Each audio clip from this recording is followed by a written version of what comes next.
Good morning to all. So ngayon, nandito ako sa marketplace at saka ito ang nakaagaw pansin sa akin. Kita nyo, yung puno na yan.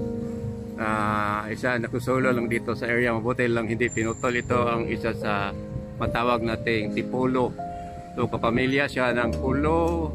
Ito yung tawag breadfruit, kamansi at saka tipolo. So yun ang itsura. So itong puno na ito, itong nakatutulong dito na itong mga motorsiklo dito sa aking paligid ay hindi ma-expose ng sunlight.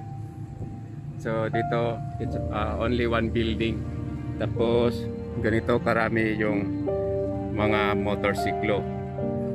Then it's so masabi ko na bali dalawa laman kami na Rusi nakapark dito. Halos lahat Honda, Yamaha, Kawasaki, Suzuki. So that area there is the McDonald's. Then ito yung building ng marketplace. So nandun yung anak ko sa loob kasi nagbayad siya sa Noriko kasi mas kaunti lang tao dito, although nakapila, ang sabi niya nakapila siya doon sa loob, pero kaunti lang tao dito compare doon sa main office ng Noriko, to yung electric company namin dito sa Dumaguete. So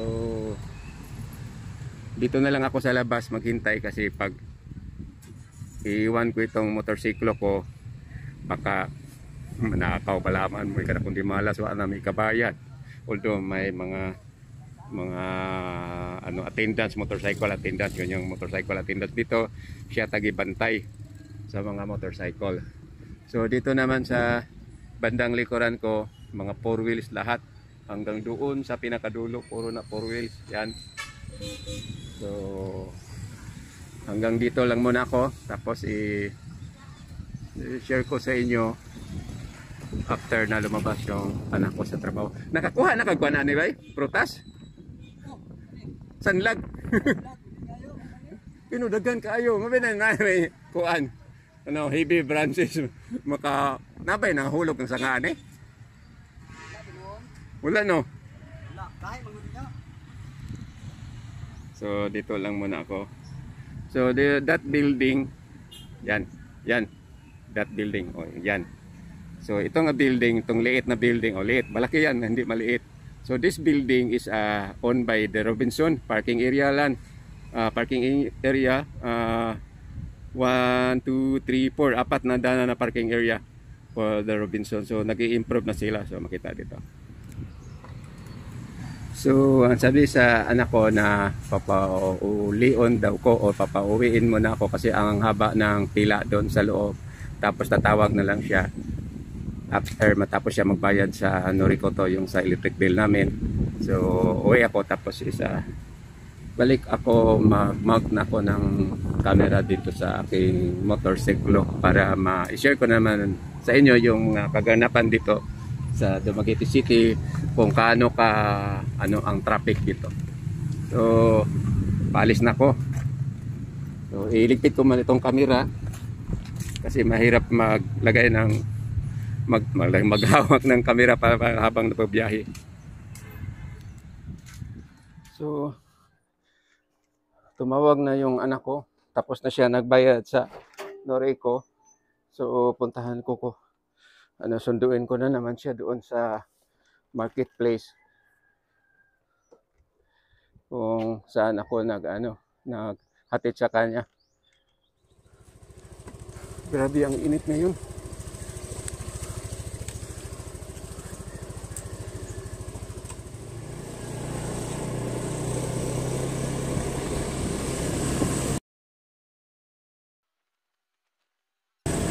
Ito ang laging tawag ito, dadaanan ko tuwing magpunta ako sa downtown.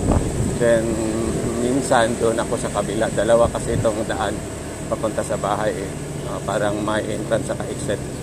So after pagbalik ko, kasi kakatapos ko lang nag-advance renew ako ng license ko, katatapos ko lang nag-renew.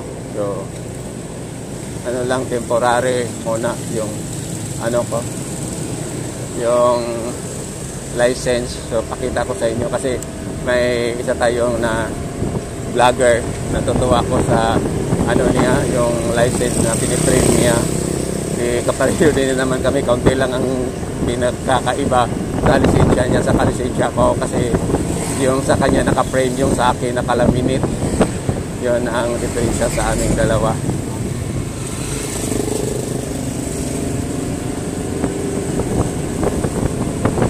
So pakita ko sa inyo mamaya din yung ano ko, ID is na sa cellphone, so napaka matawag natin na parang advanced ID, although that is only yung temporary lang, kasi pag may checkpoint is yung ID ko is sa cellphone ko na ipakita sa kanya. So dali din matuklasan, either fake yung license mo at saka hindi fake, kasi i-search mo lang sa LTO portal ngayon, lumabas din yung identity mo. Yung sa akin nga is yung pag-take ko ng exam, ano lang, napatulong ako sa anak ko yung paggawa nyo sa portal, kasi hindi ako marunong gumamit ng computer. So lumabas kagad yung identity ko doon, lahat na kung ano. So natuwa ko dahil yung license ko is na-renew 14 years. So bali mag-expire ito is ito pa sa 34. Yung ganito na pagdadrive dito is halimbawa na 35 yung speed ko, then I'm around mga 10 meters away sa sinusundan ko. So it's normal na sa ganito na yung 40, then I have mga 20 meters yung sinusundan ko. Ito ang tama, kasi pag biglang promino o mag-brake agad yung nasa harap ko, is may ano pa ko, yung kasi walang ABS itong sasakyan ko, makontrol ko pa yung paghinto. So yun ang sa akin na para safe yung pagmamaneho, kasi hindi natin maiwasan biglang maghinto yung sa harap kasi may tumatawid bigla. So at least nandito tayo sa likod, may makaiwas pa tayo sa sinusundan natin. So kaya diretso ako, so dito ako sa gitna. Yung lumiko sa right, di siyempre sa right sila, kasi itong corner dito may diretso, may papuntang left, may papuntang right.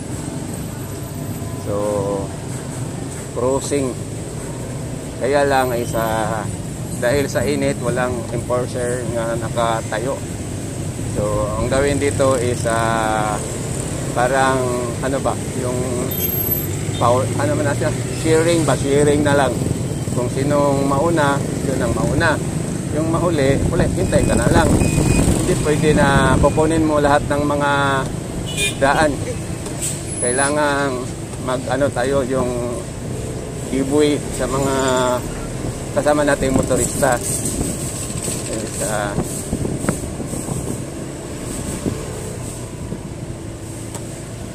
So normal dito sa aming lugar, yung pag mahina yung traffic, yung sasakyan tatakbo na lang ng mga 10 kilometers per hour or nasa 8-7 kilometers per hour. So sa ngayon nandito ako sa 23 kilometers per hour.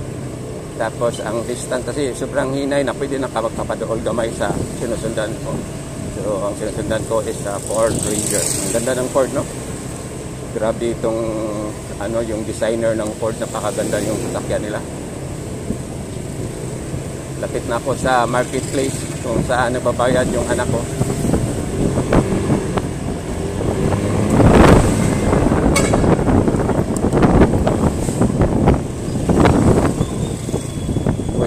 Bungan man, bakit kaya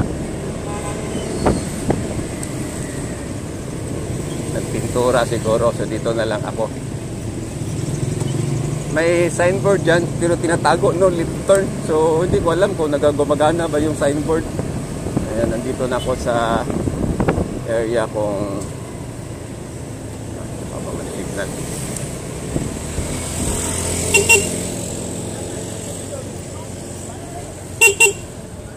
Asa naman to? Saan naman yung sinusundo ko? Wala man diri ni gawas.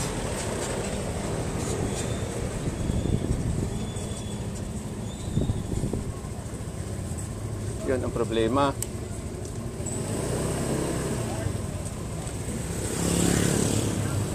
Ang hirap pala dito kasi ang sobrang init. Tapos nag-chat siya, pakuha na daw siya. Asa man eh? balik-balik dapat lumabas sa sana siya.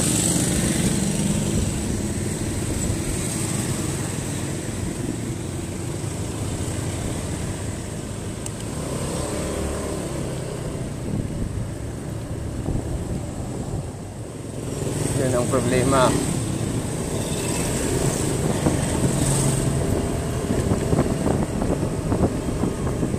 Alam niya na sobrang traffic, mabuti na lang walang dito enforcer. Hindi tayo basta wrong parking, tapos sa yung saan kami nag-usap doon siya maghintay, wala man, asa man itapit. Yan, hindi papasukan ng sasakyan kasi tiniturahan yung mga parking space, tapos wala doon, balik tayo doon. Now, may patunga. Ganyan ako gahulat isang day ka. Datalay ko. Ha? Datalay. Yung ka, pakuha na ka? Pakuha na ko kay hapit na dayong niko. Mabi na akong wala pa. Sige. So, pauwi na kami sa bahay. Makaabi na ako, pag-iwan yung pako. Hindi, ang pinamudali niya Hindi, abi na ako, pag-iwan yung pakuha ka na nakadri sa gawas gahulat. wala ako tong kita. Oo. Sa kabalo nga, doon na kayo natong balay, dali na tama abot. Sige na, wala problema, o sa mga na. So, kinalatag radyo. We need to buy, communication. Kasi, ang cellphone ako, gigamit man ako kamera sa dalan. Kaya na to. So, ngayon, dito kami dadaan sa may likuran banda ng Robinson. So, napaka-laki itong Robinson. So, pagpapasok tayo sa loob ng Robinson, dito tayo dadaan. Then, lalabas tayo doon sa kabilang pikas. So ngayon dito tayo sa likuran ng Robinson. So katabi niya yung sa kayo ng hotel, Go Hotel. So Robinson kapit tagyane. So the Go Hotel is owned by Robinson pa rin. So dito nga area parang na yung mga ilaw sa harap ko. Parang yan ang Go Hotel. So yung sa harap ko parang tawag? Parang nasa ibang bansa.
Uwi na kami sa bahay. So ito ang sinishare ko sa inyo. Ito ang traffic ng Dumaguete City. So dito na banda, kailangan dahan-dahan tayo dito. This is yung tawag na crossing by intersection. Kaya kailangan yung iba hindi talaga mag-giveaway, pilit silang pumasok. So may mga magdadrive na careful. It is one way na naman ito. So punta ako sa mismong lugar ko, may lane sa left side kasi liliko naman ako sa left. So mahirap pa doon ako sa right side, tapos liliko ako sa left. Is sa tendency nga masangkot ako sa yung sasakyan na matulili sa akin.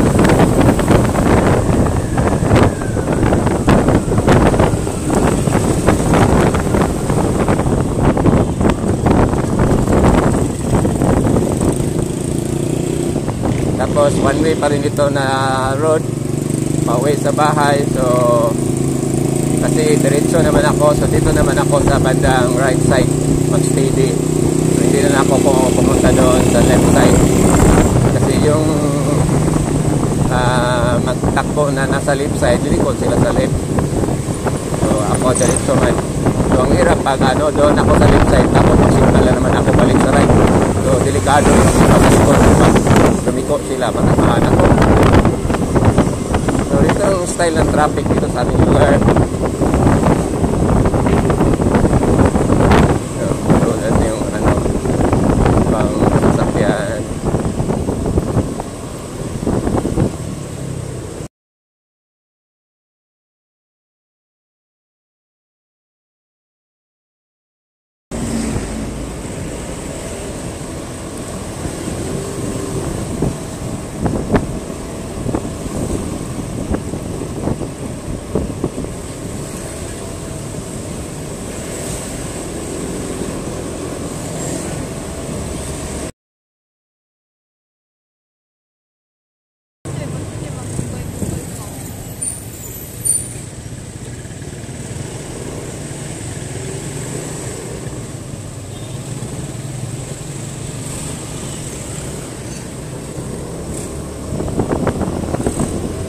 Nadugay pag ito to jacket. Ito to jacket. Yes, ito to jacket. Ito may ibig mo. Kuan, kanang madugay-dugay pag-ali ko kay kasit pa may ako na yung kamera. Kabuto pa, abi na ako na nadugay ko, abi na ako. Pag-abot na ako sa kuan ka kanang nakabulat pa. Diretso na pick up.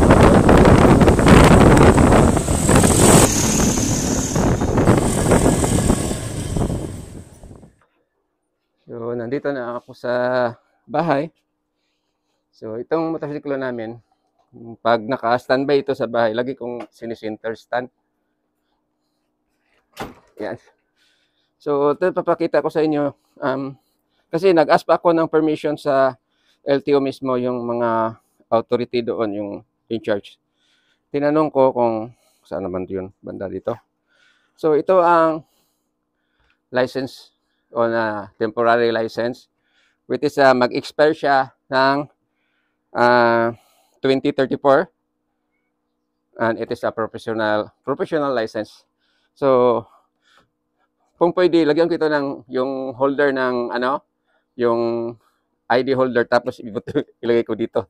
Pero naman, so ilagay ko lang dito sa bag ko. Tapos ang ID ko pala is, makita niyo nasa cellphone. Hindi ko pwede ma-videohan man lang kasi yung camera ginagamit nandiyan yung ID ko. So for this morning, ito lang ma-share ko sa inyo regarding about biyahe ngayon is already 12 flat na. So ang sobrang init. At saka about the tree, yung natuklasan kong tree doon na kaysa isang puno ng kahoy ng tipolo or antipolo. So hindi ko alam kung anong totoong pangalan niya, basta tawag sa amin diyan is tipolo or antipolo. So, yun lang. Maraming salamat sa panonood. God bless you all. Have a nice morning. I hope you. Bye-bye.